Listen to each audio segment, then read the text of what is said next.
اعوذ باللہ من الشیطان الرجیم بسم اللہ الرحمن الرحیم الحمد للہ رب العالمین ثم الصلاۃ والسلام سیدنا و نبینا و مولانا بالقاسم محمد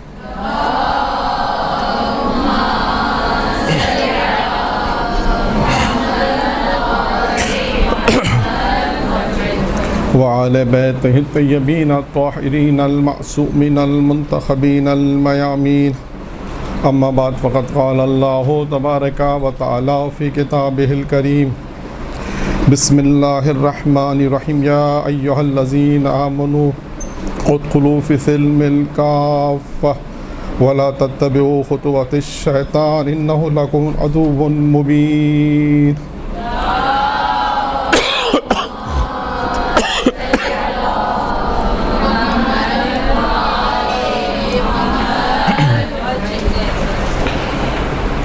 آج کا جو درس ہے اس کا جو عنوان ہے وہ ہے امام جعفر صادق علیہ الصلوۃ والسلام کی شہادت کی مناسبت سے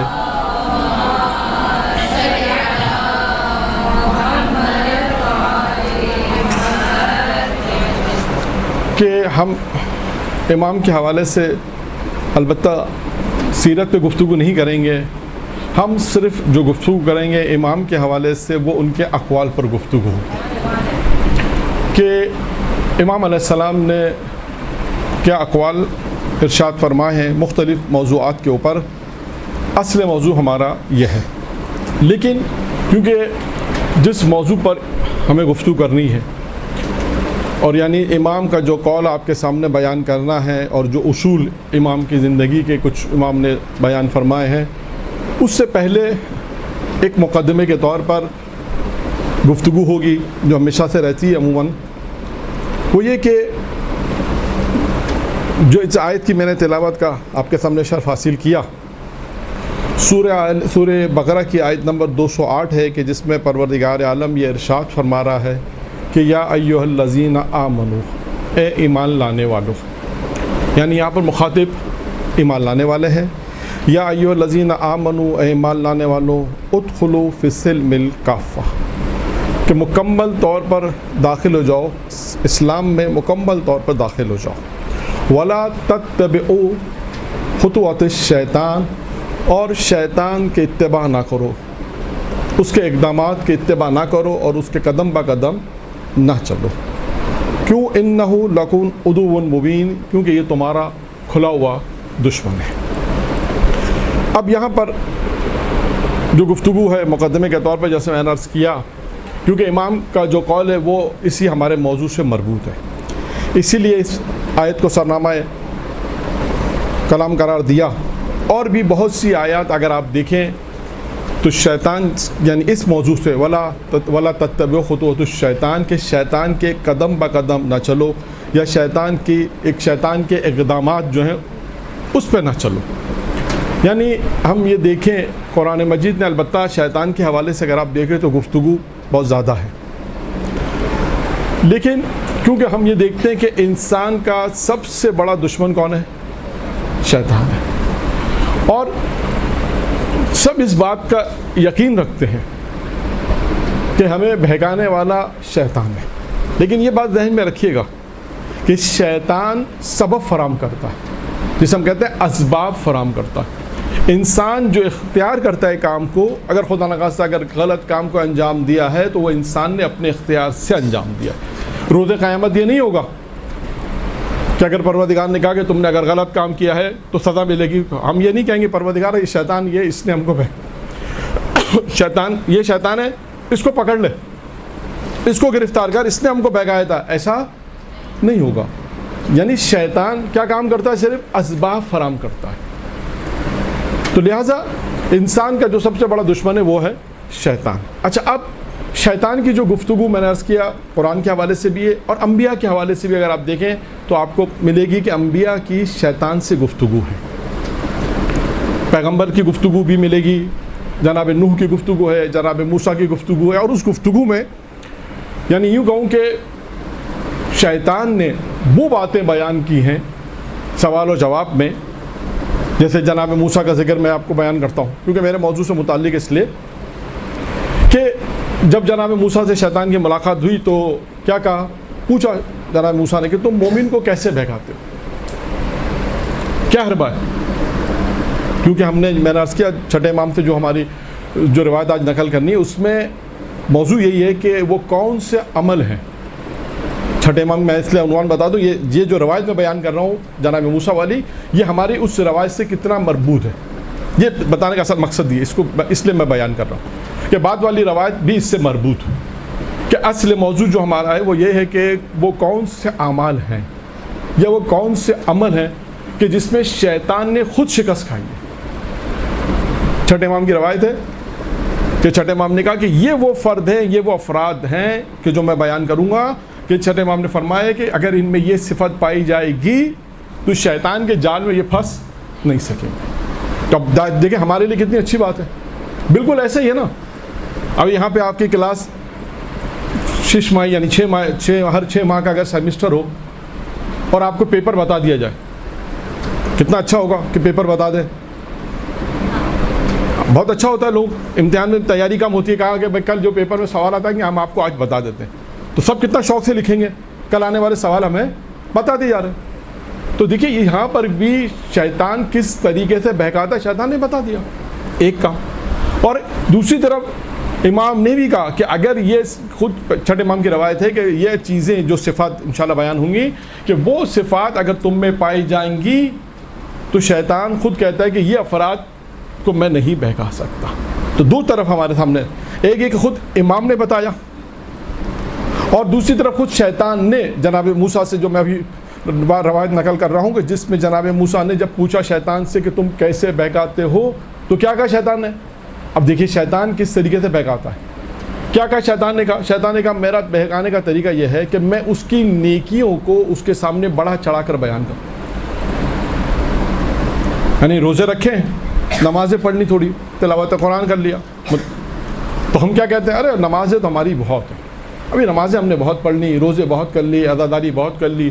یہ شیطان کا بہکاوا ہے. اگر کبھی کوئی انسان یہ خیال کرے کہ میں نے یہ نیکی میں نے اگر انجام دی ہے تو یہ گویا اگر اس کو ظاہر اس طرح کرے کہ بہت عبادت کر لی، ارے اب تو بہت عبادت، ہماری تو بہت عبادت ہے، ہم نے تو اتنے روزے رکھ لیے، اتنی عبادت کی، اتنی زیارت کی، اتنا سب کچھ کر لیا. یہ شیطان کا بہکاوا ہے. یعنی شیطان کہتا ہے کہ میں اس کی نیکیوں کو اس کے سامنے بڑھا چڑھا کر پیش کرتا ہوں. ایک نمبر 2 کہا اس کے گناہ کو اس کے سامنے میں چھوٹا کر دیتا ہوں. ہم نے تو گناہ کیا ہی نہیں ہے، 1 گھنٹہ بیٹھ کے غیبت کی، کہا غیبت کہاں کی، ہم نے تو ایک دوسرے سے تبادلہ خیال کیا، بات چیت کی، تو سب پتہ ہے معاشرے میں لوگوں کو غیبت کہاں کی. یا اس قسم کی جو باتیں جو برائی میں شمار ہوتی ہیں، گناہ میں شمار ہوتی ہیں، کہا ہم نے کہاں یہ گناہ کیے، چھوٹا سا تو گناہ کیا ہے، کون سا بڑا گناہ کیا. یعنی شیطان یہ کہتا ہے کہ میں اس کے گناہ کو اس کے سامنے حقیقت چھوٹا کر دیتا ہوں، یعنی گناہ اس کے سامنے شاید وہ گناہ نہیں رہتا. تو یہ چیزیں ہیں جو شیطان نے، اور بھی بہت ساری چیزیں میں نے ضمنی طور پر یہ آپ کے سامنے بیان کیا. تو دیکھیے، اور اس کے بعد قدم، اچھا یہ جو آیت تھی اب اس پر آ جائیں. قدم بہ قدم بعض لوگوں نے ترجمہ کیا ہے خطوط الشیطان کا کہ اتباع نہ کرو، شیطان کے قدم بہ قدم. دیکھیں شیطان بہکاتا کیسے. اس آیت کی تفسیر میں ناصر مکارم نے، غایۃ اللہ ناصر مکارم اپنی تفسیر نمونہ میں کچھ نکات لکھے ہیں کہ جو ہمارے لیے اس آیت کی ذیل میں اور ہمارے لیے نمونہ ہے. کہ جیسے مثال کے طور پر ہم یہ کہیں کہ اس سے کیا مراد ہے، شیطان قدم بہ قدم نہ چلو. اب پہلا اسٹیپ انہوں نے کیا لکھا، کچھ مراحل لکھے کہ دیکھیں اسی طرح ہوتا بھی معاشرے میں بھی یہی ہوتا ہے. اگر آپ کسی بچے کو یہ کہیں کہ تم برائی کی طرف مت جاؤ تو سب سے پہلے کیسے روکیں گے؟ سب سے پہلے اسے کیسے روکیں گے؟ کہیں گے کہ بھائی وہ افراد جو گناہ کرتے ہیں ان سے مت ملو، یعنی اسے ہم کہتے ہیں برے لوگوں کی صحبت سے بچائیں گے. انہوں نے بھی پہلا وہی اسٹیپ لکھا کہ برے لوگوں کی صحبت سے، برے لوگوں کی ہم نشینی سے، برے لوگوں کی دوستی سے انسان پہلے اپنے آپ کو بچائے. یہ پہلا اسٹیپ ہے. دوسرا اسٹیپ میں بھی انہوں نے لکھا ہے کہ ان کی محفلوں میں انسان شرکت نہ کرے، یعنی ایسی محفلیں ہوتی ہیں جس میں گناہ ہو، انسان ایسی محفلوں میں شریک نہ ہو. یہ دوسرا اسٹیپ بیان کیا. تیسرا اسٹیپ بھی ہے کہ ان کے ساتھ گناہ میں شریک نہ ہو. گناہ کے متعلق سوچنا، تیسرا اسٹیپ ہے گناہ کے متعلق انسان سوچے نہ. اور چوتھا اسٹیپ کیا ہے؟ چوتھا اسٹیپ یہ ہے کہ مشکوک اور مشتبہ کام کو انجام نہ دے. جسے پتہ ہے کہ شک کرے، معلوم نہیں کہ حلال ہے یا حرام. ایسے کام جسے انسان کو معلوم ہے، علم نہیں ہو، انسان اس سے پرہیز کرے. پھر اس کے بعد انہوں نے پانچواں لکھا ہے کہ انسان جب یہ دیکھیں ہوتا کیا ہے کہ انسان آہستہ آہستہ یہ چار چیزیں کو اگر ہم دیکھیں یہ مقدمہ بنتی ہیں. مقدمہ کیا بنتی ہے؟ انسان پھر گناہ صغیرہ چھوٹے گناہ کرتا ہے. اگر ہم نے ان افراد کی محفل میں جانے سے نہیں روکا، لوگوں کو، بچوں کو نہیں روکا، تو کیا نتیجہ ہوگا؟ بچے جب اس محفلوں میں جائیں گے، ایسے لوگوں سے دوست ہوں گے کہ جو برے ہیں، تو نتیجہ کیا ہوگا کہ وہ بھی آہستہ آہستہ گناہ صغیرہ پہلے انجام دیں گے. اور پھر آخر میں لکھتے ہیں کہ اینڈ کیا ہوگا کہ وہ گناہ کبیرہ بھی انجام دیتے ہیں، بدترین گناہ کو انجام دیں گے. تو دیکھیے یہ اسٹیپ بائی اسٹیپ ہے کہ انسان اپنے آپ کو اور دوسروں کو، جس طرح ہے کہ شیطان کے قدم بقدم نہ چلو، انسان اس طرح اپنی زندگی گزارے کہ پہلا یہ دیکھے کہ جو کہا گیا ہے کہ شیطان کے اقدامات، شیطان جو میں نے عرض کیا کہ یہی اسباب ہے. آپ کو ممکن ہے کوئی سوال کیا اسباب سے کیا مراد ہے؟ جو میں نے ایک جملہ کہا شروع میں کہ شیطان گناہ نہیں کراتا، وہ اسباب فراہم کرتا ہے. یہی اسباب ہے. ایسی محفلیں ہو رہی ہیں، ایسے دوست ہیں، ایسے کام ہو رہے ہیں ایسے کام ہو رہے ہیں، ہم اس میں جا کے بیٹھ جائیں، ہم اس میں شریک ہو جائیں، ان کے ساتھ شریک ہو جائیں. تو یہ ساری وہ اسباب وہی ہیں کہ جو میں نے شروع میں آپ کے سامنے بیان کیے. اچھا اب آتے ہیں، دیکھیے یعنی ہمارا مقدمہ کیا ہے کہ ہم شیطان کے قدم بقدم نہ چلیں. شیطان کے ساتھ جو اقدام شیطان کرتا ہے ہم اس کے اقدامات کو قبول نہ کریں، اس کے ساتھ نہ جائیں، کیونکہ وہ ہمارا کھلا دشمن ہے. اور اب دیکھیں خود قرآن نے شیطان کی بات کو کوٹ کیا، جو میں نے عرض کیا کہ شیطان انسان کا سب سے بڑا دشمن ہے. اور وہ شیطان جو انسان کو وقت معلوم تک بہکائے گا. جو اسے مہلت لی ہے نہیں لی، کب تک کی مہلت لی ہے؟ وقت معلوم، یعنی قیامت تک کی مہلت لی کہ جب تک تیرے بندے ہیں جب تک میں بہکاؤں گا. اب پروردگار عالم نے بھی وقت معلوم تک کی ہدایت کا سلسلہ رکھا ہے. لیکن دیکھیں شیطان نے شکست کہاں کھائی، کہاں پر کھائی؟ خود کو شیطان کا قول جیسے کوٹ کیا قرآن نے سورہ سوات میں، قال فبعزتک لأغوینہم اجمعین، میں تیرے تمام کے تمام بندوں کو گمراہ کروں گا. اغوا یعنی گمراہ کے معنی کی اغوا کر لوں گا، گمراہ کروں گا. الا عبادک من المخلصین، لیکن تیرے وہ بندے جنہیں اخلاص دیا گیا ہے، تیرے وہ بندے جنہوں نے خلوص اختیار کیا ہے، وہ تیرے بندے جو ہیں وہ انہیں میں گمراہ نہیں کر سکتا. یعنی شیطان نے شکست کہاں پہ کھائی ہے؟ اخلاص پر. تو آپ یہ دیکھیں، یہ اس لیے میں نے اس کو نقل کیا آپ کے سامنے کہ کیونکہ وہاں جو روایت بیان کرنی ہے وہ اس سے تمام چیزیں ایک دوسرے سے مربوط ہیں کہ اخلاص اب کتنا اہم ترین چیز ہے انسانی زندگی کے عمل میں. اور بہت مشکل کام ہے کہ نماز ہم پڑھیں، روزہ ہم رکھیں اور تعریف بھی نہ ہو.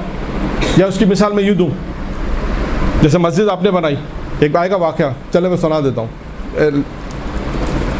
ہوتا کیا کہ انسان جب کوئی نیک کام کرنا چاہتا ہے نا تو تعریف کا منتظر ہوتا ہے. جب کوئی نیک کام کرنا چاہے گا تو چاہے گا کہ لوگ میری تعریف کریں. تین دوست تھے، علی، ابراہیم اور موسیٰ. تینوں نے مل کر ایک مسجد بنائی. اور مسجد جب بنا لی تو اس کے بعد دوسرا اہم کام کیا ہوتا ہے مسجد بنانے کے بعد؟ ایک امام جماعت کو لے کر آئے کہ نماز پڑھائے. اب امام جماعت جو آئے انہوں نے نماز پڑھانا شروع کی. وہ جو نماز میں اس امام جماعت جو تھے ان کا ایک طریقہ کار تھا، وہ یہ تھا کہ وہ سورہ حمد کے بعد سورہ اعلیٰ پڑھتے تھے. اور سورہ اعلیٰ کے آخر میں کیا ہے؟ صوف ابراہیم و موسیٰ. اور یہ علی شخص کھڑا ہوا نماز میں، یہ کہہ رہا ہے موسیٰ کا نام لے رہے ہیں، ابراہیم کا نام لے رہے ہیں، علی میرا نام تو لے ہی نہیں رہے.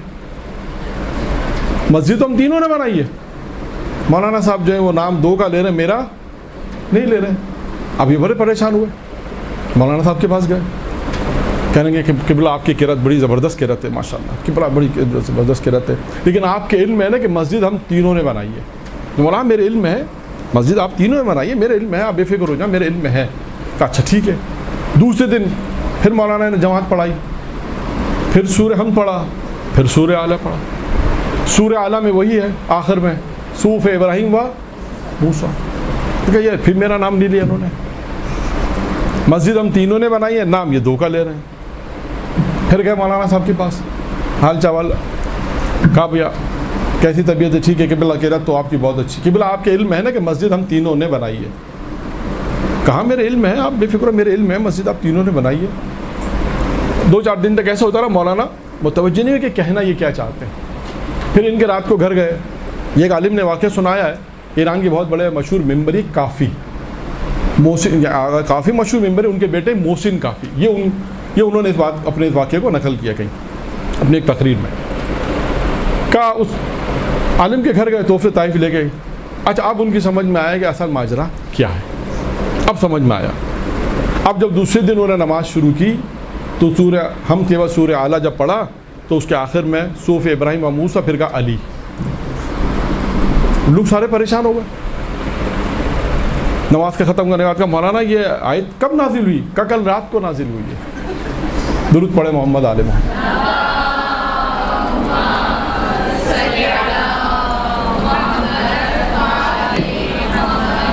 تو یہ ہوتا ہے کہ جب انسان کو نیک کام کرنا، بالخصوص ایسا نیک کام ہو، مسجد بنائی، امام بارگاہ بنائے، حسینیہ بنائے جسے کہتے ہیں نا، بہت سے ایسے کام، لیکن توقع ہوتی ہے کہ یار لوگ ہماری تعریف کریں، لیکن جو لوگ اللہ کے لیے کام کرتے ہیں، جن کے بعد اخلاص ہوتا ہے، خلوص ہوتا ہے، وہ نہیں ہوتے، وہ تعریف کے محتاج نہیں ہوتے۔ کہتے ہیں جب اللہ کے لیے کیا ہے، اللہ کو پتہ ہے۔ وہ ہارون کا مشہور واقعہ آپ نے سنا ہوگا کئی مرتبہ، میں اسے بیان نہیں کر رہا کیونکہ مجھے 2 واقعات اور بیان کرنا ہے۔ دیکھیں اخلاص کسے کہتے ہیں، اخلاص بہت مشکل ہے، یہ ذہن میں رکھیے گا، اتنا آسان نہیں ہے جتنا اہل ممبر نے بھی بیان کیا ہے۔ خود قرآن مجید میں دیکھیں آیات اخلاص کے اوپر بہت ہیں، احادیث معصومین، یعنی اتنا مشکل ہے کہ آپ اس بات سے اندازہ کریں کہ ایک عالم دین، یہ کتاب میں بھی ایک واقعہ لکھا ہے کہ ایک عالم دین کو ایک مجلس پڑھنی تھی، پہنچے مسجد میں، وہ نماز جماعت ہو رہی تھی، نماز کے بعد عالم کو مجلس پڑھنی تھی۔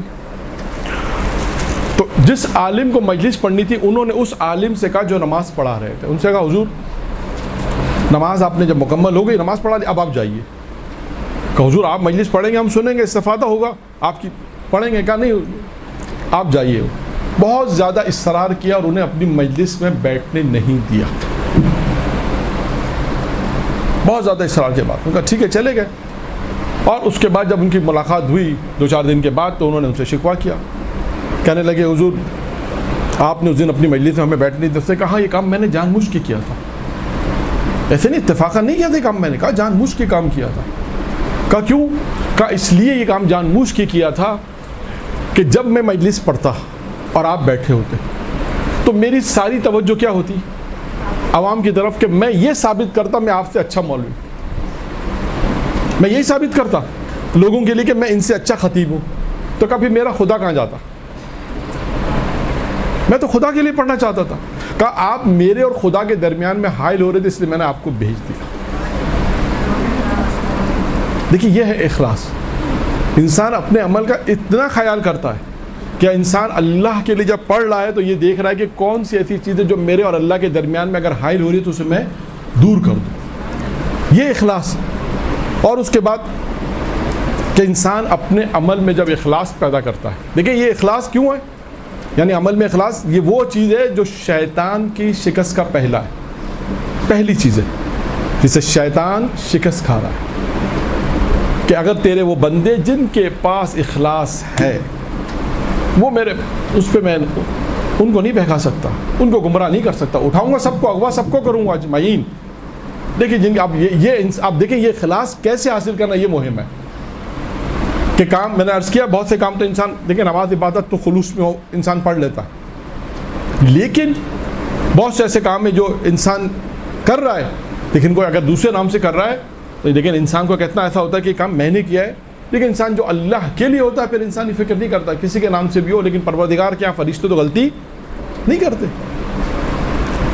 تو اب آئیے اخلاص کے اوپر کہ ایک شاعر، بلکہ مشہور شاعر نہیں تھا، کوئی خاص شاعر بھی نہیں تھا، 2-4 شعر لکھ دیے اور امیر المومنین کے ذریعے میں ڈال دیے. دیکھیں یہ بھی آپ نے دیکھا ہوگا، جب بھی پڑھنے والا کوئی ہوتا ہے، چاہے شاعر ہو چاہے مولانا ہو، چاہے مرثیہ خواہ ہو چاہے سلام پڑھنے والا، جب بھی کچھ لکھتا ہے تو اس کو ایسا ہوتا ہے میں کسی کو سناؤں. اور بالخصوص نجف میں ہے اور امیر المومنین کے لکھا ہے، اخلاص سے لکھا ہے، کچھ 4-5 جملے شعر لکھے اور امیر المومنین کے لیے ذریعے میں ڈال دیے کہ مولا یہ میں نے آپ کے لیے لکھے. تو دیکھیں ایک موضوع ہے عطائے آل محمد، اور ایک اس کو عطائے امیر المومنین بھی کہہ سکتے ہیں. ایک موضوع کلی عطائے آل محمد اور عطائے امیر المومنین بھی ہے کہ اگر بہت سے ایسے واقعات ہیں کہ امیر المومنین نے عطا کیا، اور یہاں پر بھی یہی ہوا. جب اس نے ذریعے میں ڈالے شعر تو قلدین جسے فانوس ہوتا ہے نا وہی گرا. اس نے کہا یہ مولا نے مجھے تحفہ دیا ہے. خادم نے کہا نہیں ڈھیلی ہو گئی تھی، گر گئی ہے. میں کہا ٹھیک ہے دوبارہ لگا دو. دوبارہ لگا دی، 3 مرتبہ کہتے ہیں لگائے، 3 مرتبہ گر گئی. اب خادم بھی پریشان ہو گیا، کیا کریں؟ کہتے ہیں وقت کے زمانے، اس زمانے کے وقت کے جو مرجع و مجتہد ان کے پاس گئے اور کہا کہ یہ ماجرا پیش آیا ہے. تو انہوں نے کہا کہ امیر المومنین نے اس کو ہدیہ کیا.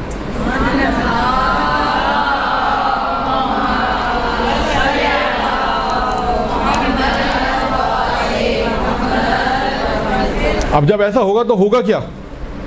یہ تو ایک عام شاعر تھا نا، مشہور بھی نہیں. جیسے ہمارے یہاں تو ہر چیز دیکھی جاتی ہے، شہرت یافتہ ہو، باہر پڑھنے والا ہو یا باہر سے پڑھ کر آیا ہو، کیسیڈیں ہوں، بہرحال مختلف جو بھی ہمارے پاس جو بھی معیارات ہیں. یہ ایسا نہیں تھا. اب نجف میں یہ بات پھیل گئی کہ اس نے 4 مصرے لکھی، امیر المومنین نے اسے قلدین دے دیا. اب ہوگا کیا؟ عرب کا بڑے سے بڑا شاعر آ رہا ہے اور فصیح بلیغ اپنی زبان میں بند کے بند، اور جسے کہہ لیجئے جتنا وہ لکھ سکتا تھا لکھ رہا ہے. اور ہر شاعر آ رہا ہے امیر المومنین کے ذریعے میں لکھ کے ڈال رہا ہے، بند لکھ کے ڈال رہے ہیں، جیسے دیوان جسے کہہ دیجئے دیوان لکھ کے ڈال دیا. اور قلدین تو کیا ایک بلب بھی نہیں گرا. اب یہ پریشان تو ہیں. اب کیا کیا انہوں نے؟ کیا کچھ نہیں. امیر المومنین ایک بڑے جو شاعر تھا بہت مشہور، اس کے خواب میں امیر المومنین آئے. تو اس نے مولا سے کہا مولا اس بات کا تو یقین ہو گیا ہمیں کہ آپ کو شاعری کا ذوق نہیں ہے. ہوتا ہے کبھی کبھی ایسا انسان اعتراض کر دیتا ہے. کہا کہ اس نے کیا 2 مصرے لکھ دیے مولا، نہ وہ مشہور شاعر، نہ فصیح، نہ اس کی فصاحت ہے، نہ بلاغت ہے اس کے کلام میں. اس نے کیا 4 مصرے لکھ دیا. ہم ہیں بڑے شاعر ہیں، لکھنے والے ہیں، دیوان لکھا ہم نے. مولا اتنا تو علم ہو گیا کہ آپ کو شاعری کا ذوق نہیں ہے. امیر المومنین ایک جملہ تھا، وہ جملہ ہے اصل جملہ. امیر المومنین نے معلوم ہے کیا کہا؟ امیر المومنین نے کہا، اور اس نے یہ اعتراض کیا کہ مولا آپ نے تو ہمیں کچھ دیا ہی نہیں. یہ بھی اعتراض کیا. تو امیر المومنین نے کیا کہا؟ امیر المومنین نے کہا دیکھو تم میں اور اس میں ایک فرق تھا. کہا اس نے شعر میرے لیے لکھے تھے، تم شعر قلدین کے لیے لکھ رہے. درود پڑھیں محمد آل محمد.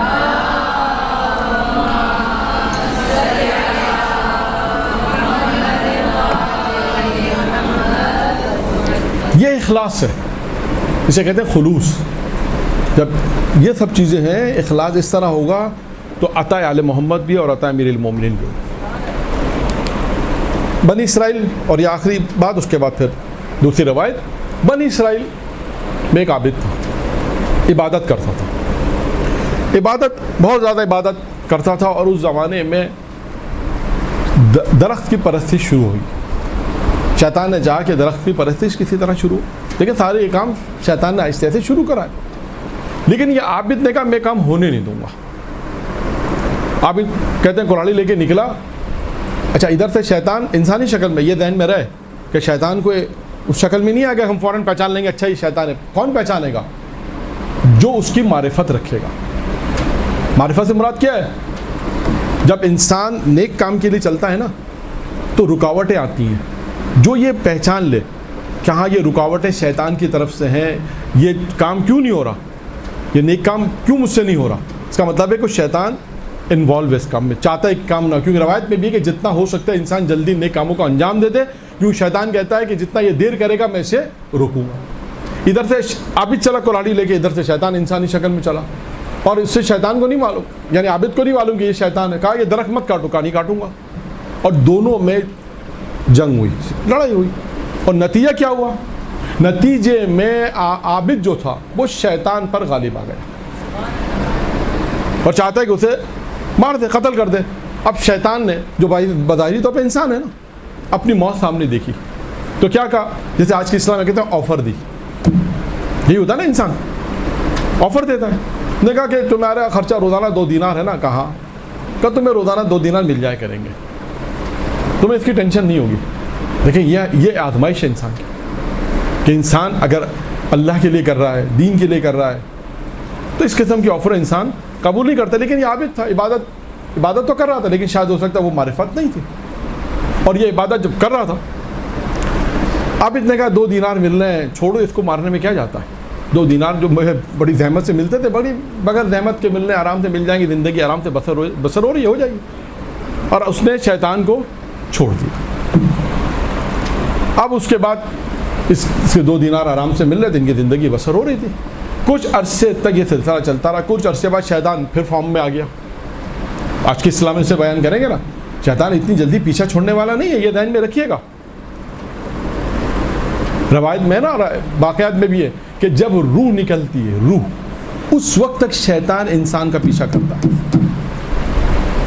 جب تک اس کی روح نکل. اور یہ بھی ہے کہ جب روح نکل رہی ہوتی ہے تو شیطان اس انسان کے سامنے وہ چیز لے کر آتا ہے جس سے وہ سب سے زیادہ محبت کرتا ہے.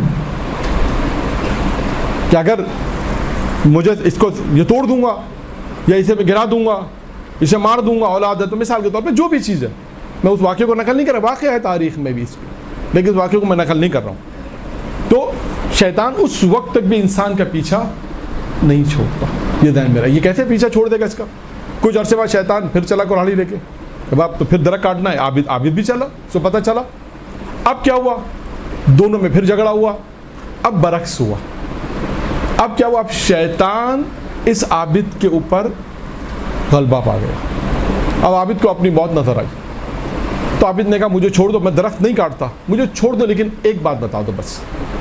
جانتا نہیں شیطان ہے, کہا اتنا بتا دو کہ کیا وجہ ہے کہ پہلے میں تم پہ غالب آیا اور اب تم مجھ پہ غالب آ گئے. یہ بات مجھے سمجھ میں نہیں آئی. کا فرق صرف اتنا ہے. اب دیکھیں شیطان کیا کہتا ہے, فرق صرف اتنا ہے. کہا کہ اس کی وجہ یہ کہ پہلے تم اللہ کے لیے جا رہے تھے, اب دینار کے لیے جا رہے, کیونکہ دینار آنا بند ہو گئے تھے.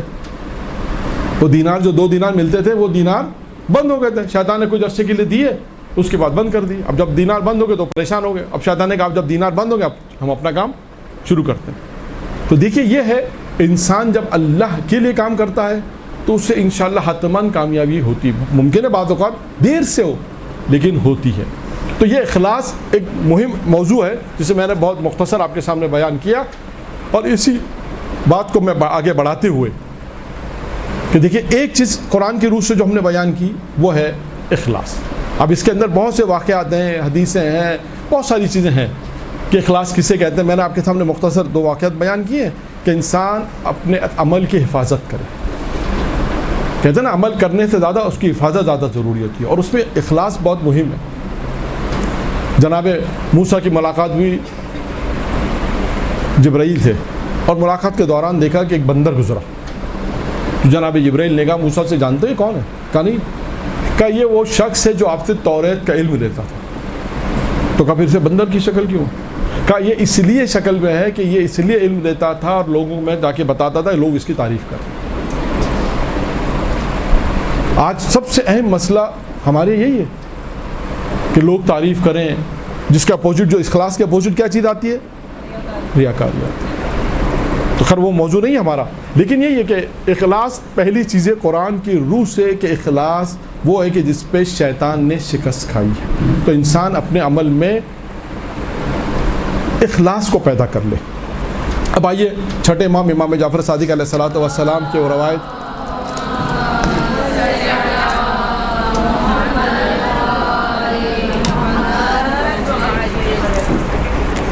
کہ جس میں چھٹے امام نے ارشاد فرمایا کہ دیکھیے 5 عمل ایسے ہیں 5 عمل ایسے ہیں اگر جو انسان ان عمل کو انجام دے گا، 5 عمل ایسے ہیں جو انسان ان عمل کو انجام دے گا کہ شیطان کے جال میں نہیں پھنس سکتا۔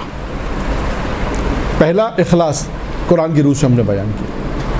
اب آئیے 5 عمل، اور اس کے بعد چھٹے امام کے صحیح روایت بیان ہوگی، کیونکہ میں نے عرض کیا کہ چھٹے امام کے حوالے سے گفتگو ہے، لہٰذا اقوال پر ہی گفتگو رہے گی۔ اب وہ کون سے ایسے وہ عمل ہیں کہ جس کی بنا پر امام فرماتے ہیں کہ انسان شیطان کے جال میں نہیں پھنس سکتا؟ نمبر 1، پہلی صفت کیا ہوگی؟ وہ شخص جو اللہ پر توکل کرتا ہوگا۔ اور دیکھیں توکل کا معنی کیا ہے کہ انسان کوشش کرے، محنت کرے، اس کے بعد اپنے اس نتیجے کو اللہ پر چھوڑے۔ یہ توکل کا معنی نہیں ہے کہ انسان ہاتھ پہ ہاتھ رکھ کے بیٹھ جائے کہ بھئی بس ٹھیک ہے اللہ دے گا، اللہ پہ توکل ہے، جیسے ہم لوگ آج کل کہتے ہیں اللہ توکل۔ نہیں، یہاں پر میں امیر المومنین علی بن ابی طالب علیہ الصلوۃ والسلام کا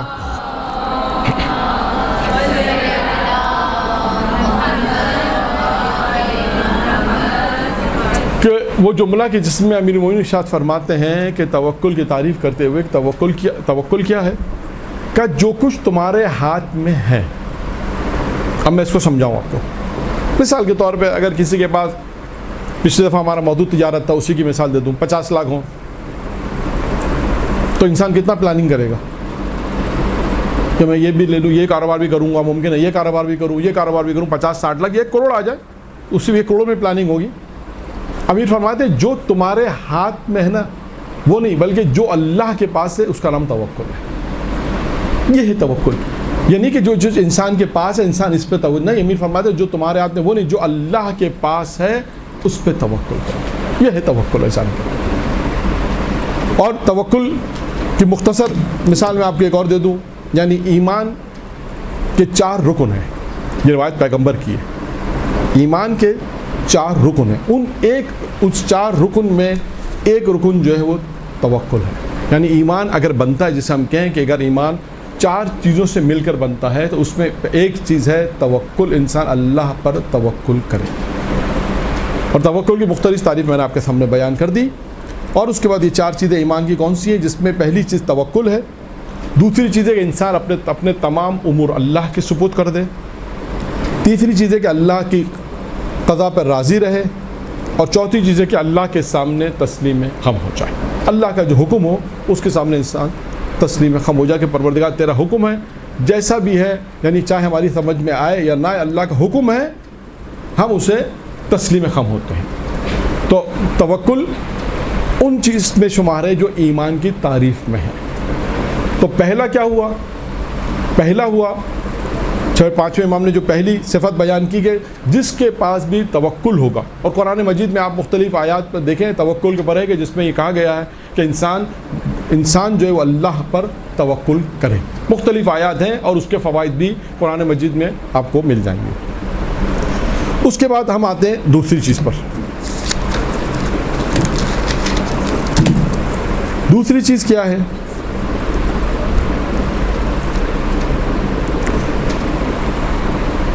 وہ شخص، امام فرماتے ہیں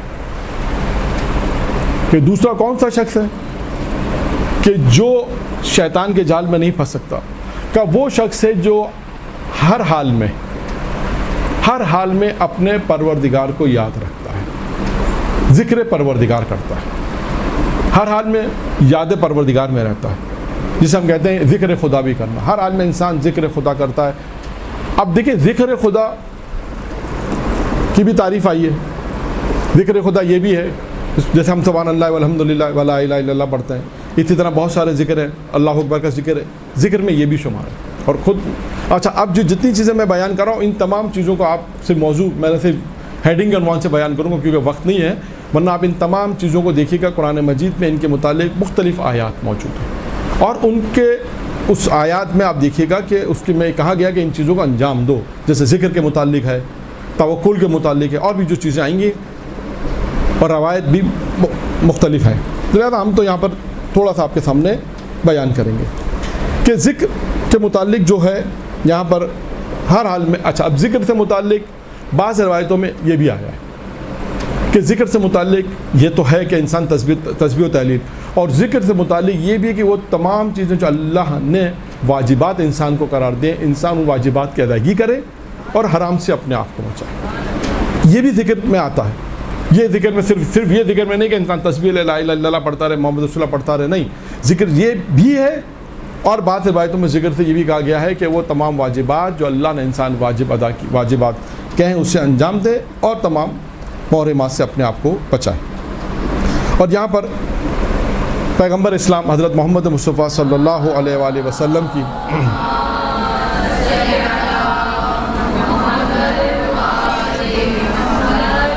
جس میں اللہ کے رسول یہ ارشاد فرماتے ہیں دنیا اور آخرت کی خیر کس میں ہے۔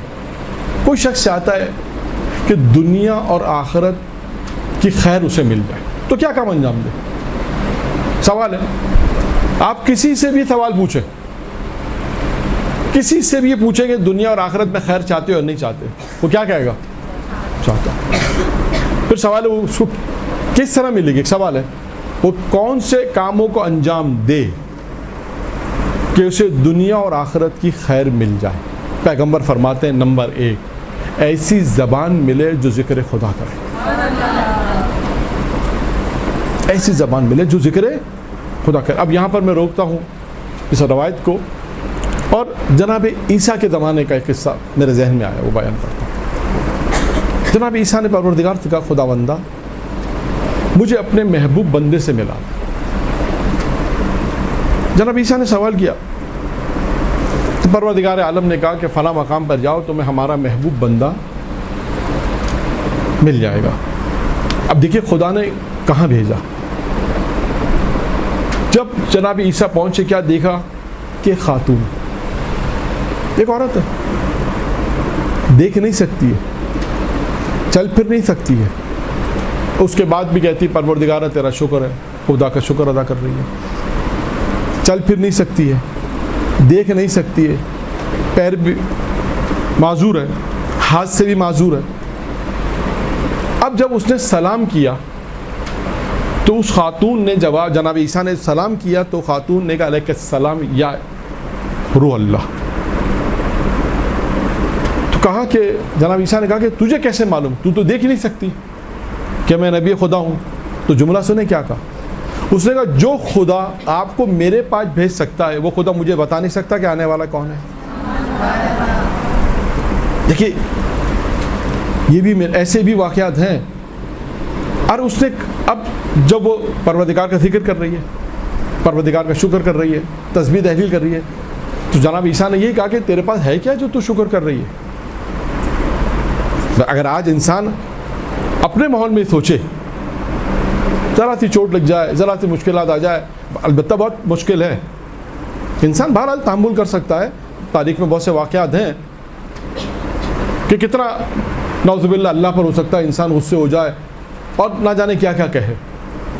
جناب عیسیٰ نے کہا اس سے کہ تو دیکھ نہیں سکتی، تو چل نہیں سکتی، تیرے ہاتھ پیر کام نہیں کر سکتے، اور تو اس کے بعد کہہ رہی ذکر پروردگار کر رہی ہے، پروردگار تیرا شکر ہے، تو شکر کس چیز پہ کر رہی ہے؟ اب اس نے کیا کہا؟ اس نے کہا پروردگار کا میں شکر اس بات پہ کرتی ہوں کہ پروردگار عالم نے مجھے بہترین زبان دی جس سے میں اس کا ذکر کروں، اس خدا کا ذکر کروں، اس زبان عطا کی ہے جس سے میں خدا کا ذکر کرتی ہوں۔ پھر کہا خدا کا میں شکر ادا اس بات پہ کرتی ہوں کہ اس نے مجھے وہ قلب دیا، یعنی وہ دل دیا جس میں اس کی معرفت ہے، اور وہ بدن دیا کہ جو میں اس کی مصیبتوں پہ صبر کرتی ہوں۔ لیکن شکر کس چیز پہ ہو رہا ہے؟ 3 چیزوں پہ، کہ یہ ساری چیزیں بھی پیغمبر نے بیان کی۔ پیغمبر نے کہا دنیا اور آخرت کی خوبی چاہیے، ہر شخص چاہتا دنیا میں کامیاب ہو، ہر شخص چاہتا آخرت میں کامیاب ہو، تو کیا کام کریں؟ نمبر 1 پیغمبر نے فرمایا ذکر کرنے والی زبان ہو، ذکر کرنے والی زبان، شکر کرنے والا دل ہو۔ دیکھیں قلب اور دل کی بات کچھ اور ہوتی ہے، معرفت پروردگار کی معرفت، اسی دل معرفت ہوتی ہے۔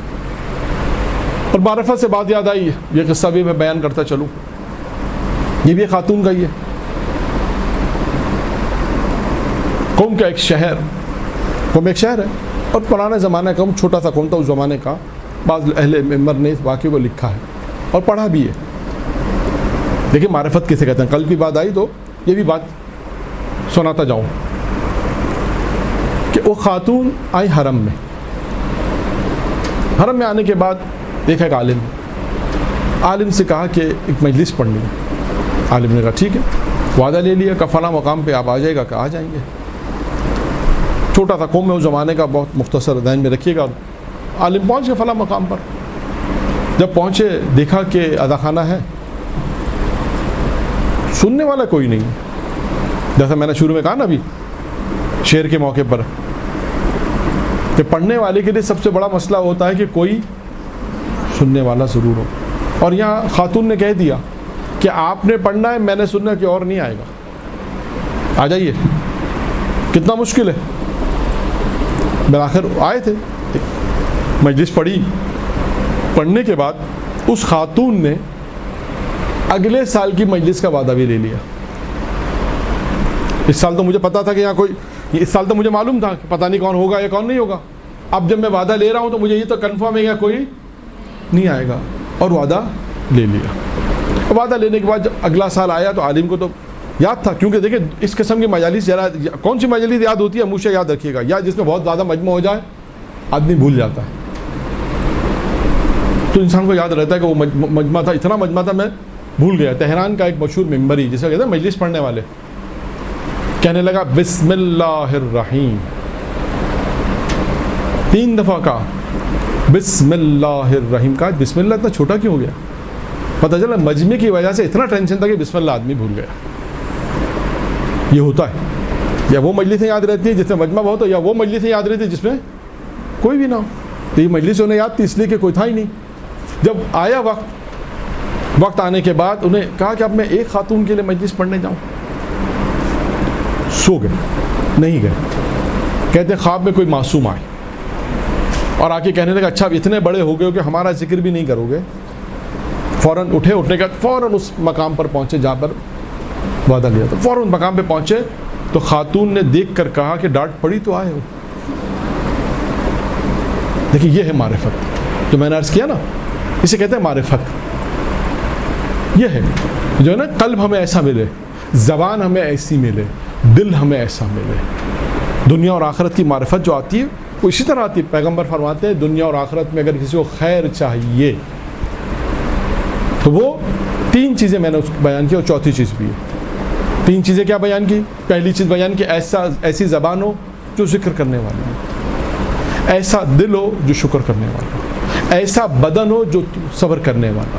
جو جناب عیسیٰ کو خاتون نے کہا کہ اللہ نے مجھے ایسا بدن دیا, پیغمبر نے وہ 3 چیزیں بیان کی. اور چوتھی چیز کا نیک بیوی. یہ 4 چیزیں ایسی ہیں پیغمبر فرماتے ہیں دنیا اور آخرت میں انسان کی کامیابی کا سبب ہے. درود پڑھیں محمد و آل محمد.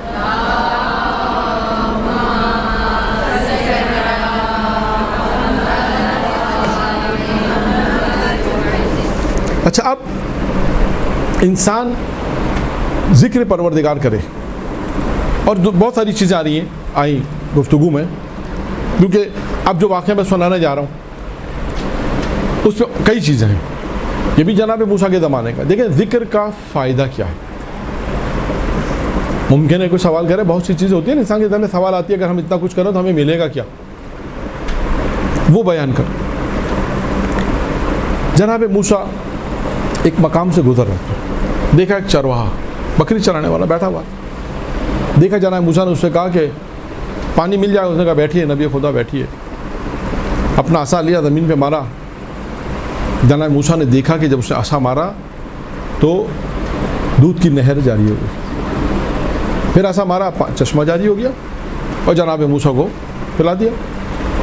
جناب موسیٰ نے دیکھا, دیکھنے کے بعد تعجب تو ہوا, کیونکہ ممکن ہے شاید جناب موسیٰ توقع نہیں کرتے تھے کہ یہ آدمی بھی یہ کام کر سکتا ہے.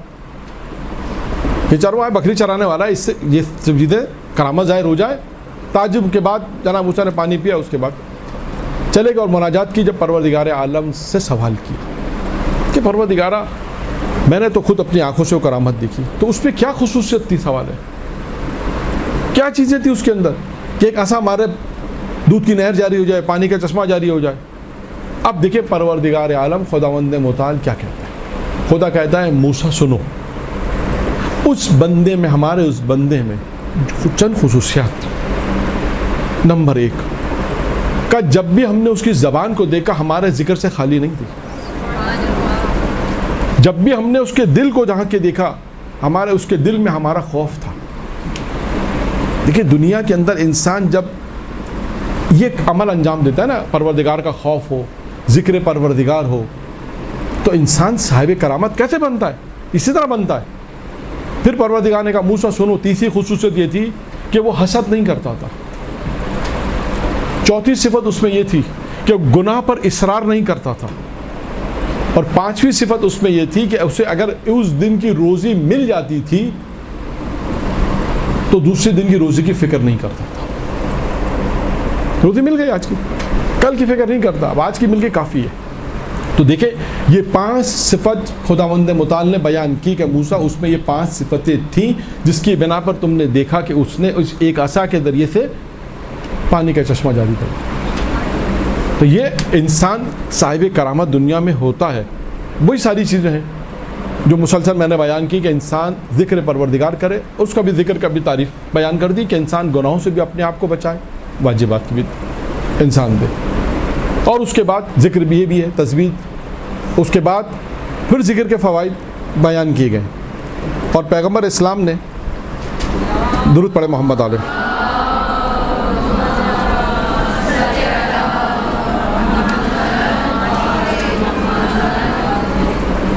ایک روایت میں فرمایا دنیا اور آخرت کی خیر اسی کو ہے کہ جسے وہ زبان مل جائے کہ جو بے دل ذکر کرنے والی ہے. اس کے بعد فرمایا ایک اور روایت میں فرمایا کہ جو خدا کو زیادہ یاد کرتا ہے, ذکر کرتا ہے, خدا اس سے محبت کرتا ہے. پھر اس کے بعد فرمایا خدا اس کے لیے 2 برات یعنی 2 جسے ہم کہتے ہیں نا اس کو برات دے دیے, 2 برات یعنی 2 لیٹر اسے مل جائیں گے. ایک کہاں کے لیٹر ملیں گے, کہاں کے کا اسے ایک لیٹر مل جائے گا آتش جہنم سے گئی ہے, آتش جہنم سے بری ہے, 2 برات کے لیٹر. اور دوسرا لیٹر جو اسے ملے گا وہ نفاق سے دوری کا ہے. جو بھی اللہ کا ذکر کرتا رہے گا, اللہ کو یاد رکھے گا ہر حال میں, پیغمبر فرماتے ہیں 2 چیزوں سے برات, ایک جہنم سے اس کو برات مل جائے گی, ایک نفاق اس کے قریب نہیں آئے گا, نفاق سے وہ دور رہے گا. اب وقت کم ہے لہٰذا میں دیگر چیزیں بیان کرتا ہوں. اب آ جائیں ہم تیسری چیز کے اوپر, کیونکہ مجھے آخر میں ایک روایت بھی بیان کرنی ہے, 1-2 روایتیں اور بیان کرنی ہے, باقی چیزوں کو میں اس میں چھوڑ رہا ہوں. 2 چیزیں میں نے اب تک بیان کی اس روایت میں جو چھٹے امام نے ارشاد فرمائی. پہلی چیز ارشاد کیا فرمائی؟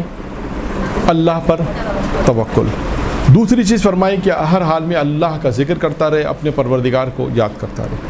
تیسری چیز ہے کہ جو چیز تم اپنے لیے پسند کرو وہی اپنے مومن بھائی کے لیے پسند کرو. جو چیز تم اپنے لیے اختیار کرو, اپنے لیے پسند کرو, وہی اپنے مومن بھائی کے لیے پسند کرو. یہ صفات اگر انسان میں پائی جائے گی تو شیطان کے جال میں وہ نہیں پھنس سکتا. شیطان اس کے یوں سمجھا شاید قریب بھی نہیں آ سکے گا. چھٹے امام کی روایت ہے. اب یہاں پر میں صرف ایک ہی روایت بیان کروں گا اور گفتگو ہے وہ, اگرچہ اس میں بھی مومن کے حقوق 7 حقوق تو بہت مشہور ہیں. بہت چھٹے امام کی روایت ہے کہ ایک مومن کے اوپر 7 حقوق ہیں اور بہت سارے حقوق بیان کیے گئے. میں صرف اس میں ایک گفتگو ہے خدا کی جناب آدم سے, حدیث قدسی ہے اور اس میں بھی عملی بیان کیا گیا ہے کہ خدا نے آدم سے کہا کہ ایک کام تمہیں انجام دینا ہے, ایک کام میں انجام دوں گا, ایک کام میرے اور تمہارے درمیان میں ہے اور ایک کام تمہارے اور لوگوں کے درمیان. دیکھیں 4 کیٹیگریز ہو گئے. کیا کہا خدا نے آدم سے؟ ایک کام صرف تمہیں انجام دینا, ایک کام ہے جو تم انجام دو گے اور ایک کام ہے جو میں انجام دوں گا. نہ اس میں کوئی شریک ہے نہ میرے ساتھ کوئی شریک ہے. اب جو دوسرے 2 عمل ہے اس میں شریک ہیں, یعنی تمہارے اور میرے درمیان ہے, اور چوتھا جو وہ تمہارے اور لوگوں کے درمیان ہے. اب وہ کیا ہے؟ خدا نے آدم سے کہا دیکھو آدم, پہلی وہ چیز جو صرف تمہیں انجام دینی ہے, جو صرف تم انجام دو گے, وہ ہے کہ جو تم میری عبادت میری کرو گے. کسی اور کی عبادت تمہیں نہیں کرنی, جو صرف تم انجام دو گے وہ ہے عبادت, جو تم میری عبادت انجام دو گے. اور دوسری چیز جو صرف میں میرے لیے وہ کیا کہ تمہاری عبادت کو اجر و ثواب میرے علاوہ کوئی نہیں دے گا. جو اجر و ثواب میرے علاوہ تمہیں کوئی نہیں دے گا. یعنی ایک کام تمہیں انجام دینا, ایک کام مجھے انجام دینا. ایک کام مجھے اور تمہیں انجام دینا، وہ کیا ہے؟ کہا تم دعا کرو گے قبول میں کروں. اور چوتھی چیز جو تمہارے اور لوگوں کے درمیان میں جو میرے موضوع سے متعلق وہ یہ کہ جو تم تو اپنے لیے پسند کرو وہی تو سوچ. یہ خدا کس سے کہہ رہا ہے؟ جناب آدم سے کہہ رہا ہے. تو اس چیز کے اوپر بھی زور دیا گیا ہے کہ جو چیز تم اپنے لیے پسند کرو وہ اپنے مومن بھائی کے لیے پسند کرو. 3 چیزیں ہو گئیں چھٹے امام کی اس روایت میں کہ جو میں نے بیان کی. اب آئیے چوتھی چیز. چوتھی چیز کیا ہے؟ وہ شخص جو اللہ کی تقدیر پر راضی رہتا ہے اور مصیبت کے وقت واویلا نہیں کرتا، زیادہ واویلا نہیں کرتا. دیکھیں بہت سے تاریخ میں واقعات ہیں. آپ نے نام سنا ہوگا صاحب جواہر. جواہر ایک کتاب ہے، 42 جلدوں پہ لکھی، فقہ کی کتاب ہے، نام ہے محمد حسن خلیفہ. جب ان کے بیٹے کا انتقال ہوا، دیکھیے اپنے وقت کو بھی بچایا اور واویلا نہیں کیا، جیسے ہے نا کہ اللہ کی رضا پہ راضی. بیٹے کا انتقال ہوا تو کہتے ہیں اپنے بیٹے کی میت پر. اب دیکھیں جب میت رکھی جاتی ہے تو لوگوں کو انتظار ہوتا ہے کہ لوگ آ رہے ہیں، تو یہ تو وقت لگتا ہے نا کہ بھائی مثال کے طور پہ دوپہر میں انتقال ہوا تو اب میت جو ہے وہ شام میں ہے، نماز جنازہ شام میں، تو کیا ہوگا کہ شام تک آپ کو انتظار کرنا.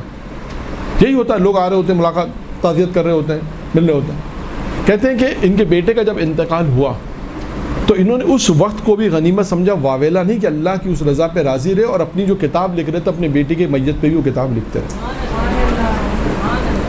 لیکن اسے کہتے ہیں اللہ کے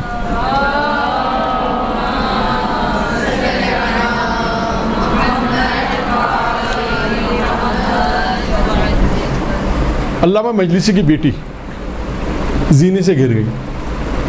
اب دیکھیں اتفاق کی بات ہے، آج سارے واقعات خواتین کے آ رہے ہیں، ساری مثالیں 30 مثالیں خواتین کی کہ تاریخ میں اس سے اندازہ ہوا. آپ دیکھیے تاریخ میں کس قسم کی خواتین گزری ہیں کہ جب زینے سے گری، جب چوٹ لگی تو کوئی واویلا نہیں، شور نہیں، ہنگامہ نہیں. تو پوچھا کسی نے کہ آپ کو کیا تکلیف نہیں ہو رہی؟ کہا تکلیف تو ہو رہی ہے. تو کہا پھر آپ اتنا شور کیوں نہیں مچا رہی، اتنا واویلا کیوں نہیں کریں؟ کہا اگر میں اس شور مچاؤں گی تو کہا پروردگار جو مجھے اس چیز پر جو ثواب دے رہا ہے وہ مجھے ثواب نہیں دے گا. دیکھیں یہ انسان کے وہ جو مشکلات آتی ہیں نا، یہ تحمل، یہ وہی چیز ہے پریشانی انسان پروردگار کے. یہ بہت اہم چیز ہے انسانی زندگی میں، اللہ کی رضا پہ راضی، جیسا خدا تو چاہو. جناب ایوب کے واقعات ہیں، جناب انبیاء کے واقعات ہیں، مختلف انبیاء کے واقعات ہیں. پروردگار جیسی تیری رضا، جیسا تو چاہتا ہے ویسا. خود امیر المومنین کی مناجات میں ہے نا، پروردگارا جیسا تو چاہتا ہے ویسا تو مجھے بنا دے. تو دیکھیں یہ ایک چیز ہے کہ انسان اللہ کی رضا پر راضی رہے. یہ چوتھی چیز ہے. اور یعنی اللہ کی رضا سے مراد ہے اگر کوئی پریشانی آئی ہے مصیبت کے وقت تو انسان واویلا نہ کرے. 5ویں اور آخری چیز، اللہ کی تقسیم پر راضی رہنا. یعنی جسے کہتے ہیں نا اللہ نے جو روزی انسان کے لیے رکھی ہے، اللہ کی تقسیم پر انسان راضی رہے. اللہ کی تقسیم پر راضی رہنے سے کیا رہا تھا؟ اللہ سے خوشنود رہے. پروردگار میں خوش ہوں تجھ سے کہ جو تو نے تقسیم کی ہے میرے لیے رضائیت کے پر، روزی کے لیے. کہا تھا اللہ نے جو روزی انسان کے لیے رکھی ہے پروردگار میں اس پر راضی ہوں. اب یہاں پر بھی ایک روایت ہے کہ انسان اللہ کی خوشنودی کیسے حاصل کرے. یہ جو انسان اللہ کی رضائیت پر راضی رہتا ہے، یہ رضائیت بھی انسان کو حاصل ہونے کے لیے کیسے حاصل ہوگی؟ دیکھا 3 چیزیں جو اللہ کی خوشنودی اور اللہ کی رضائیت کو حاصل کریں گے. 3 چیزیں بیان کی معصوم نے. پہلی چیز ہے کثرت سے استغفار کرنا. کثرت سے انسان استغفار کرے گا تو اللہ کی رضائیت حاصل ہوگی. دوسری چیز ہے انکساری تواضع. اور تیسری چیز ہے کثرت سے صدقہ دینا. انسان کثرت سے صدقہ دے تو یہ 3 چیزیں ہیں جو پروردگار عالم کی رضائیت انسان اس سے حاصل ہوگی. انسان اللہ کی رضائیت پہ جیسے خوشنود ہوتا ہے، راضی رہے تو کیسے راضی رہے گا؟ کون سی کوالٹیز پیدا کرے، کون سی وہ چیزیں ہیں جو اللہ کی رضائیت پہ انسان کو راضی رکھے. کہا کہ یہ 3 کام انسان اگر انجام دے گا، معصوم فرماتے ہیں، تو انسان اللہ کی رضائیت کو حاصل کرے گا.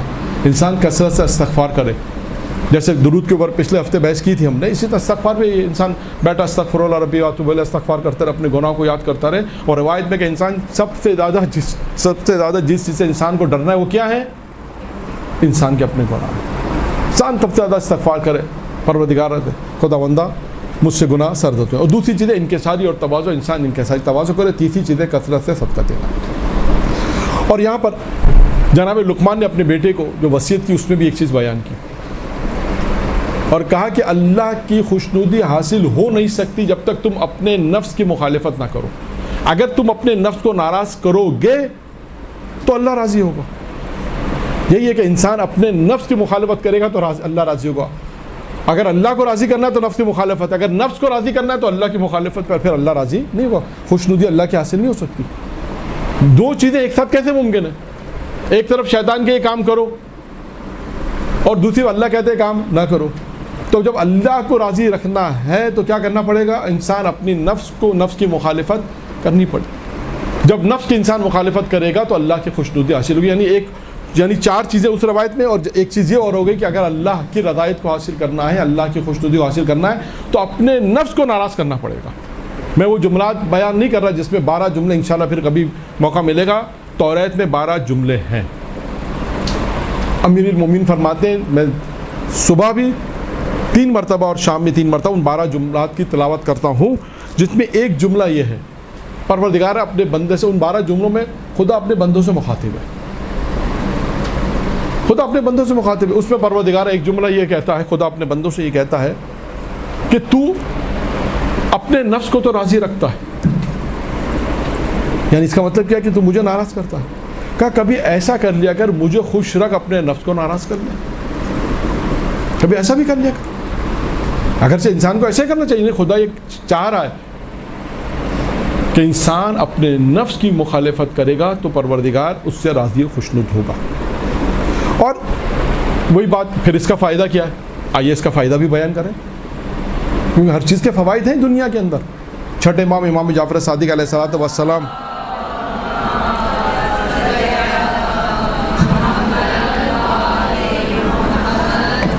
کے زمانے میں ایک شخص آیا اور آ کر اس نے لوگوں کے ذہنوں کی باتوں کو بیان کرنا شروع کیا. یعنی کیا مطلب؟ جو لوگ سوچتے تھے وہ بتا دیتا تھا.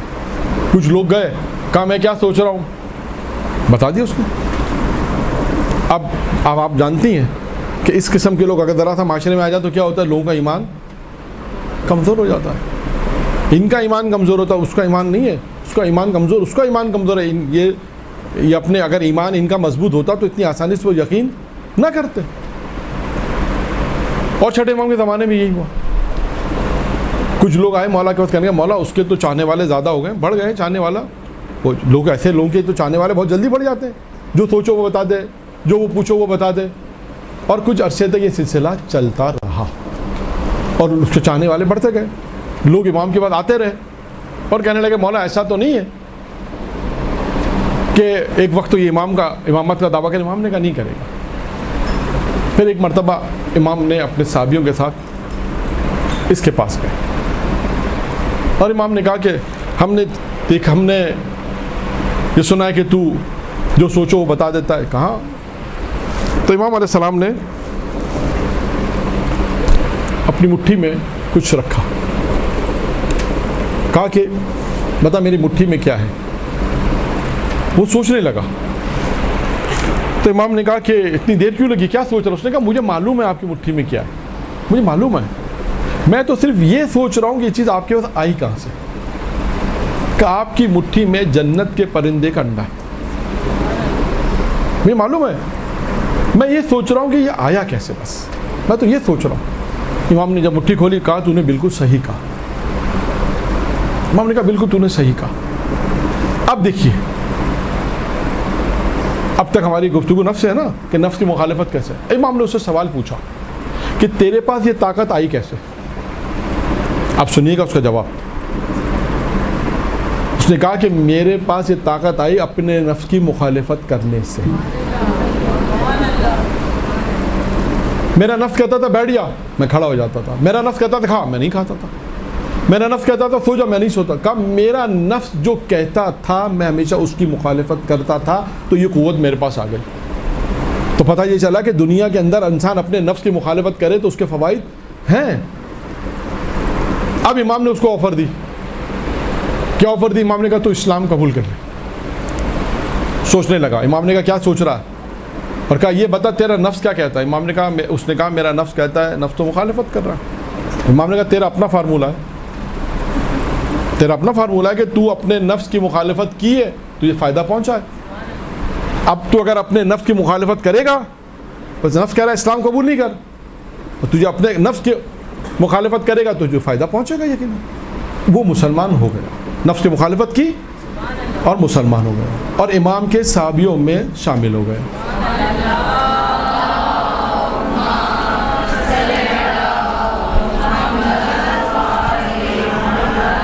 جب امام کے صحابیوں میں شامل ہو گیا, امام کا ایک صحابی سفر پر گیا ہوا تھا. وہ آیا اور آنے کے بعد اس کو اطلاع ملی کہ بھائی یہ تو وہ شخص ہے جو سوچو بتا دیتا ہے. تو اس نے کہا ٹھیک ہے بھائی. اس نے کہا کہ اچھا اب میں کیا سوچ رہا ہوں یہ بتا. اس نے کہا میں نہیں بتا سکا, بہت سوچا نہیں بتا سکا, پریشان ہو گیا. امام کی خدمت میں آیا, کہا مولا یہ کیا ماجرا ہے کہ یہ پہلے مسلمان نہیں تھا تو میں لوگ جو سوچتے تھے بتا دیتا تھا, مسلمان ہونے کے بعد تو یہ طاقت مجھ سے لے لی گئی. اب سنیے دیکھیں امام نے کیا جملہ کہا. امام نے کہا ہاں یہ طاقت تجھ سے لے لی گئی. کیوں؟ کہا کہ تو مسلمان نہیں تھا تو تو نے اپنے نفس کی جو مخالفت کی, اللہ نے تجھے اس دنیا میں اس کا اجر دے دیا. جو لوگ اکثر سوال کرتے ہیں نا, اب بحث میں نہیں آ رہا کہ مسلمان ہو گئے تو ہمارا اجر زیادہ نہیں. امام نے کہا اب تو مسلمان ہو گیا ہے, اب تو اپنے نفس کی مخالفت کرے گا تو اس کا اجر و ثواب پروردگار کے پاس محفوظ ہوگا. تو یہ ہے نفس کی مخالفت انسان کرے گا تو اس کو دنیا میں فائدہ ہے. یہ ایک معیار ہے کہ انسان اللہ کو خوشنود کرنا چاہتا ہے تو اس کی ایک معیار کیا کہ انسان اپنے نفس کی مخالفت کرے جو نفس کے. اور ہم اپنے معاشرے میں دیکھتے ہیں کہ دیکھیں معاشرے کو بہتر بنانے کے لیے یہ سب عام کام کیوں ہوتے ہیں, اتنے درس دروس کیوں ہیں؟ اس کی وجہ یہ کہ ہم معاشرے کو بہتر سے بہتر بنا سکیں, اور اپنے معاشرے کو بہتر بنانے کے لیے تمام چیزیں اس میں یہی ساری چیزیں کہ انسان خواہشات نفسانی کی مخالفت کرے گا, اور جب خود بہتر ہوگا تو اس کے بعد معاشرے کو بھی وہ بہتر کرے. درود پڑھے محمد و آل محمد.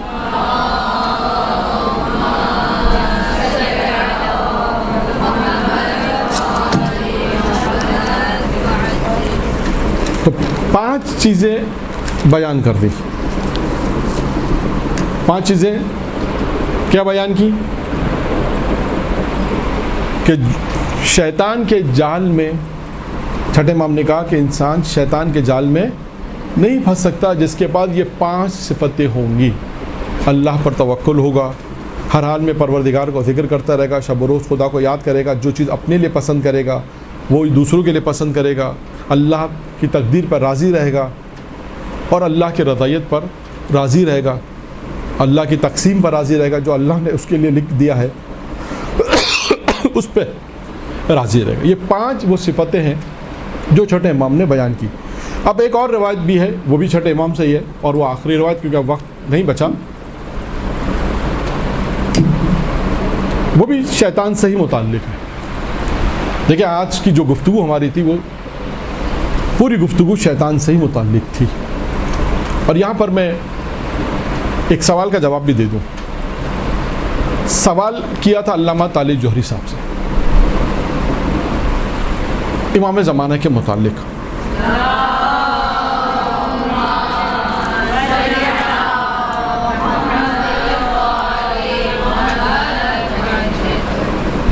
الحمرہ لاہور میں روٹری میں, وہاں پر امام زمانہ پر ایک سیمینار تھا. اس سیمینار کا آخری سوال یہ تھا جو میں بیان کروں. امام زمانہ پر سیمینار تھا تو آخری سوال یہ پوچھا کہ آپ کے امام غیبت میں رہ کر کیسے ہدایت کرتے ہیں. ہدایت کے لیے تو وجود ہونا شرط ہے. بھائی سامنے ہوگا تو آپ کو ہدایت کی باتیں بتائے گا نا, سامنے ہے ہی نہیں وہ تو آپ کو کیسے ہدایت کرتا ہے. یعنی یہ بات ان کی سمجھ میں نہیں آ رہی تھی کہ غیبت میں رہ کر کیسے ہدایت ہو سکتی ہے, یہ بات نہیں سمجھ میں آ رہی تھی. تو کسی نے یہ سوال کیا اس سیمینار میں, آخری سوال یہ تھا کہ آپ کا امام غیبت میں رہ کر کیسے ہدایت کرتا ہے. تو انہوں نے جواب دیا اور انہوں نے کہا کہ مجھ سے آج تک کسی نے یہ نہیں پوچھا کہ شیطان غیبت میں رہ کے کیسے گناہ کراتا ہے.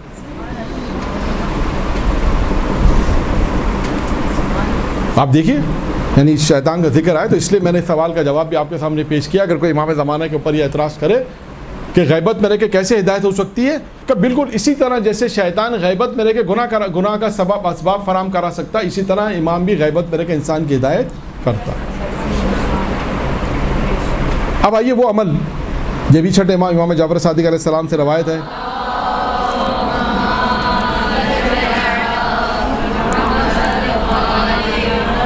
کہ وہ کون سے اعمال ہیں جو شیطان کو تکلیف پہنچاتے ہیں، یا یوں کہیے کہ شیطان کو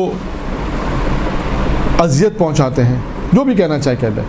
امام فرماتے ہیں اپنے، اور اس کے بعد امام نے اس روایت کو نقل کیا، یعنی ان کے اجداد، اپنے اجداد سے، اور ان کے وقت کا پیغمبر اسلام نے اپنے صحابیوں سے کہا کہ میں تمہیں ایسا نہیں بتاؤں، کہ ایسے عمل نہیں بتاؤں کہ جو، اگر ایسے عمل بتاؤں جو شیطان کو تم سے دور کر دے. اور شیطان کو تم سے کتنا دور کرے گا؟ جتنا مشرق سے مغرب تک کا ہے. یعنی یہ عمل میں تمہیں جو بتا رہا ہوں وہ عمل وہ ہیں جو تمہیں شیطان کو تم سے دور کر دے. اور کتنا دور کرے گا؟ جتنا مغرب سے مشرق تک کا راستہ، اتنا تم سے دور ہو جائے گا. نمبر 1 کا روزہ کیا کام انجام دیتا ہے؟ جب انسان روزہ رکھتا ہے تو اسے شیطان کو کیا تکلیف پہنچے؟ سوال ہے کیا تکلیف پہنچتی ہے؟ اس کو کیا جاتا ہے؟ فرماتے ہیں روزہ رکھنے سے شیطان کا چہرہ سیاہ ہو جاتا ہے. انسان جب روزہ رکھتا ہے تو یہ خوش ہو کہ میں جب روزہ رکھتا ہوں تو شیطان کا چہرہ سیاہ ہو جاتا ہے. اب دیکھیں شیطان کا ذکر آئے تو آج ساری گفتگو شیطان کی، ایک اور قصہ میں بیان کرتا چلو. جناب زکریا کی گفتگو ہے، نبی خدا ہیں جناب زکریا یا یحییٰ، فلحال دونوں نبی ہیں. شیطان سے گفتگو دوران شیطان نے ان سے پوچھا، نبی خدا نے پوچھا کہ یہ بتاؤ کہ میرا کوئی عمل، نبی خدا پوچھ رہا ہے شیطان سے کہ کوئی میرا عمل تمہیں خوش کرتا ہے؟ شیطان نے بولا ہاں. اب نبی خدا پریشان ہو گئے کہ میرا کون سا ایسا عمل ہے جس سے شیطان خوش ہو جاتا ہے؟ کہا بھائی بتاؤ کون سا عمل ہے؟ کہا حضور آپ سارا دن روزہ رکھتے ہیں. کہا آپ سارا دن روزہ رکھتے ہیں اور روزہ رکھنے کے بعد آپ جو روزہ کھولتے ہیں تو پیٹ بھر کے روزہ کھولتے ہیں، اور اس عبادت میں تھوڑی سی آپ سستی کرتے ہیں کہ ابھی بہت خالی ہے، اب 10 منٹ بعد میں نماز پڑھوں گا، 5 منٹ بعد مثلا. کہا یہ جو تھوڑی سی سستی ہے نا آپ کی، یہ مجھے بڑی خوش کر دیتی ہے. تو اس کے بعد نبی نے کہا کہ آج سے نبی یہ عہد کرتا ہے کہ کبھی پیٹ بھر کے نہیں کھائے گا. تو شیطان کہتا ہے میں بھی آج سے عہد کرتا ہوں. تو کہا بھائی تو کیا عہد کرتا ہے؟ کہ صحیح بات کسی کو نہیں بتاؤں گا.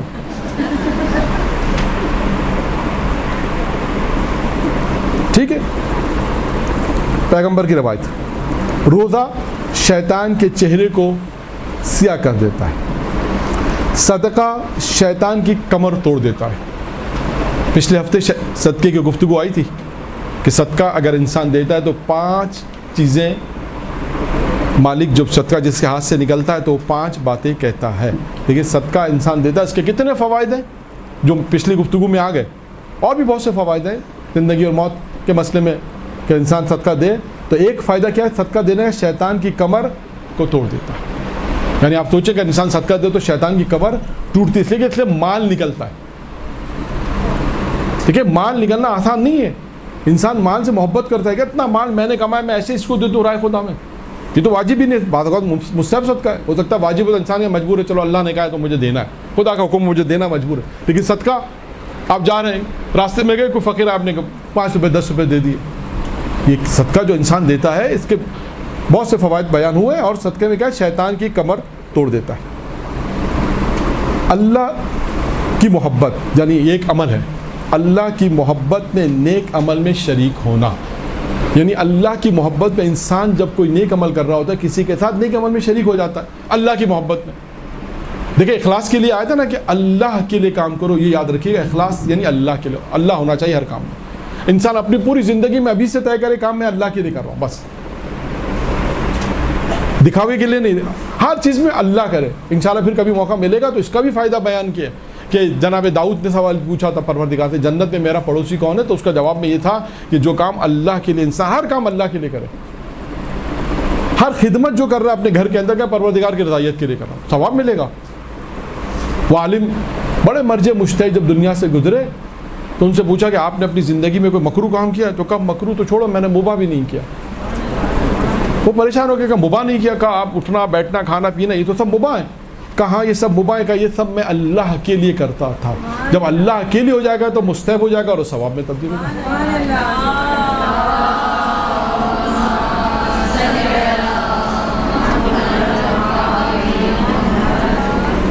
تو اللہ کے لیے انسان کاموں کو انجام دے، یہ ذہن میں رکھے.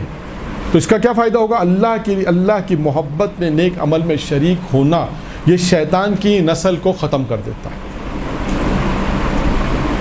اگر انسان یہ نیک کام کرے، اللہ کے لیے کرے، کسی کے ساتھ شریک ہو جائے، کوئی مسجد بنا رہا ہے آپ شریک ہو جائیں، کوئی ہاسپٹل بنا رہا ہے آپ جتنا شریک ہو سکتے ہیں اللہ کے لیے.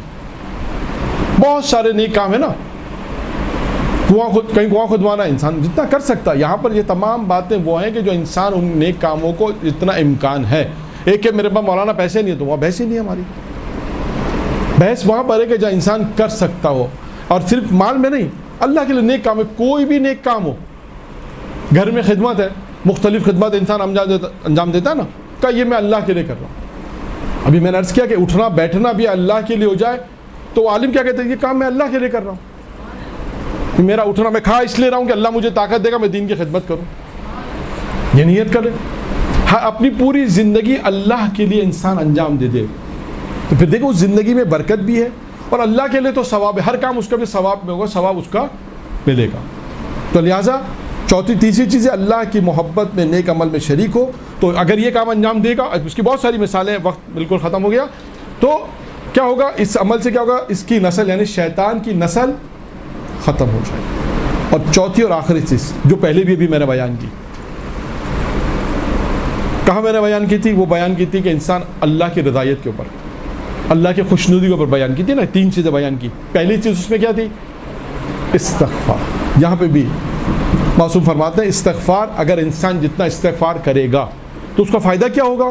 شیطان کو کیا نقصان پہنچے گا؟ معصوم فرماتے ہیں کہ اس کی رگ گردن کاٹ دی جاتی ہے، کٹ جاتی ہے. دیکھیں رگ گردن کا کیا مطلب ہے؟ انسان پھر ختم ہو جاتا ہے. یہ مین ہوتی ہے رگ گردن، انسان کی مین ہوتی ہے جس سے انسان زندہ رہتا ہے. جتنا زیادہ انسان استغفار کرے گا اس کا نقصان شیطان کو کیا پہنچے گا کہ اس کی جو رگ گردن ہے، رگ گردن جسے ہم کہتے ہیں جس سے انسان زندہ رہتا ہے، کہ وہ زندہ یہ کاٹ دی جائے گی. تو یہ 4 عمل میں نے آپ کے سامنے، ایک چھٹے امام، کیونکہ یہ شروع میں نے آپ سے کہا تھا کہ ہماری گفتگو چھٹے امام کے اقوال پر ہوگی، تو لہٰذا چھٹے امام کے واقعات بھی بیچ میں آئے، حالات مختلف واقعات بھی آئے. پہلا بھی کال میں نے چھٹے امام کی مناسبت سے جو اس گفتگو میں شروع کیا، جو 5 چیزیں جو بیان کی وہ بھی چھٹے امام کے حوالے سے تھی. یہ گفتگو بھی چھٹے امام کے حوالے سے. چھٹے امام نے فرمایا کہ انسان ان کاموں کو انجام دے گا، پیغمبر نے فرمایا تو شیطان تم سے اتنا دور ہو جائے گا جتنا مشرق سے مغرب تک دور انسان کا فاصلہ ہے. انسان کے قریب نہیں ہے کہ 4 عمل انسان انجام دے. بس اسی دعا کے ساتھ پروردگار عالم ہمیں نیک عمل کرنے کی توفیق عنایت فرمائے. وآخر دعوانا الحمدللہ رب العالمین. برحمتک یا ارحم الراحمین وصلی اللہ علی محمد وآلہ الطاہرین.